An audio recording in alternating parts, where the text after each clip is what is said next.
Good morning student, स्वागत है आपका बचनपाल भाटी इंटर कॉलेज के डिजिटल वर्ल्ड में। हमारा हिंदी काव्य खंड में प्रकरण चल रहा था धनुषभंग, जो कि श्री रामचरितमानस के बालकांड से लिया गया था। उसका उसी चैप्टर का दूसरा जो शीर्षक है वो है बनपथ पर, और ये अयोध्या कांड से लिया गया है। तो सबसे पहले हम पढ़ते हैं। पुरते निकसी रघुवीर वधु, धर धीर दिए मग में डगदे, झलकी भरी भाल कनी जल की, पुट सूख गए मधुरादर वे, फिर बूझती हैं चलनो अब केतिक, पर्णकुटी करिहो कित है, तियकी लख आतुरता पियकी अखियाँ अति चारु चली जल चुए।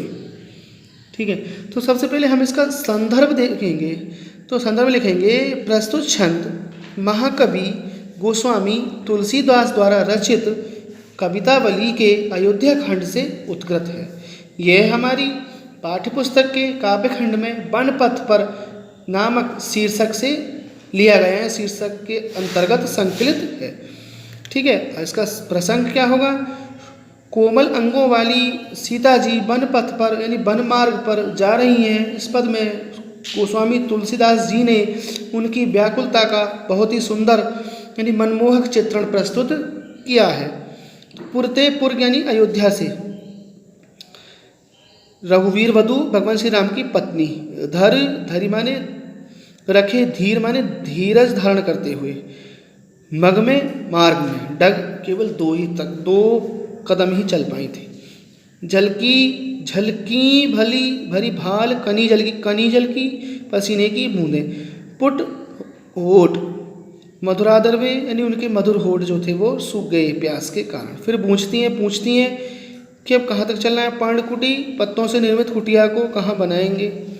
ठीक है, आज का जो है हम व्याख्या सुनते हैं। तुलसीदास जी कहते हैं कि श्री राम की प्रेयसी जानकी ने जैसे ही अयोध्या से बाहर निकलकर बड़े धैर्य के साथ रास्ते में 2 कदम रखे, अर्थात वे थोड़ी ही दूर चलीं, वैसे ही उनके पूरे माथे पर पसीने की बूंदें झलक आईं और उनके कोमल होठ सूख गए। तब वे श्री राम से पूछती हैं कि हमें अभी कितना और चलना है और आप पत्तों से निर्मित झोंपड़ी कहाँ बनाएंगे। पत्नी सीता जी की ऐसी अधीरता को यानी व्याकुलता को देखकर प्रियतम श्री राम की अत्यंत सुंदर आंखें आंसुओं से भर गईं और उनसे अश्रु प्रवाहित होने लगे, उनसे अश्रु की धारा बह निकली। ठीक है, दूसरा देखते हैं। जल को गए लखन है लरिका, परिखो पिए छाह घड़ी है ठाणे, पौछ पसेऊ ब्यार करू अरी, पाए पखार भूर डाड़े, तुलसी रघुवीर प्रिया सम जान के बैठी बिलम्बलो कंटक काड़े, जानकी नाह को ने लख्यो पुलको तनिबार बिलोचन बाड़े। यहाँ पर सीता जी जो है वो श्री राम को से कह रही हैं कि लक्ष्मण भैया जल लेने के लिए गए हुए हैं। ठीक है, और सीता जी के माथे पर पसीने की बूंदें झलक आई हैं। इस स्थल पर सीता जी की व्याकुलता और उनके प्रति श्री राम के मन में जो प्रेम है उसका सजीव वर्णन हुआ है।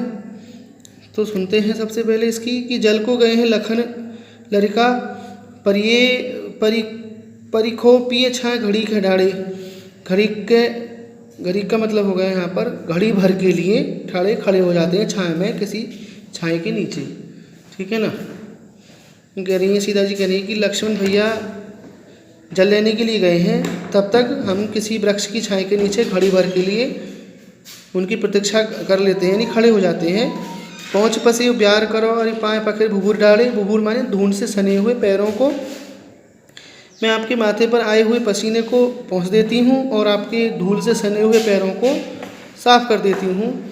तुलसी रघुवीर प्रिया सम जान के बैठी बिलम्बलो कंटक काड़े। तुलसीदास जी के शब्दों में सीता जी की इस व्याकुलता को और अपने प्रति बढ़ते हुए प्रेम को देखते हुए भगवान श्री राम ने बिना विलंब किए, बिना देरी किए उनके पैर से कांटे निकालने प्रारंभ कर दिए। काढ़े का मतलब होता है निकालना। जानकी नाह को ने लख्यो पुलको तनिवार बिलोचन बाड़े। जानकी सीता जी के लिए कहा गया है। जब सीता जी ने श्री राम का प्रेम अपने प्रति देखा तो उनका शरीर पुलकित हो गया और उनके दोनों सुंदर नेत्रों से आंसुओं की धाराएं बह निकली। ठीक है, आपको ये अपनी नोटबुक में बहुत सुंदर हैंडराइटिंग में लिखना है और लिखने के बाद में आपको हेडिंग डालिए काव्य का सौंदर्य। तो उसमें लिखना है आपको भाषा ब्रज है, यहाँ पर रस श्रृंगार रस है, गुण प्रसाद है और अलंकार अनुप्रास है और जो छंद है वो सवैया छंद है। ठीक है, दोनों में यही इस काव्य का सौंदर्य आएगा और पूरे प्रकरण का जितने भी पैराग्राफ होंगे उनके सबका संदर्भ वही रहेगा जो मैंने बताया है।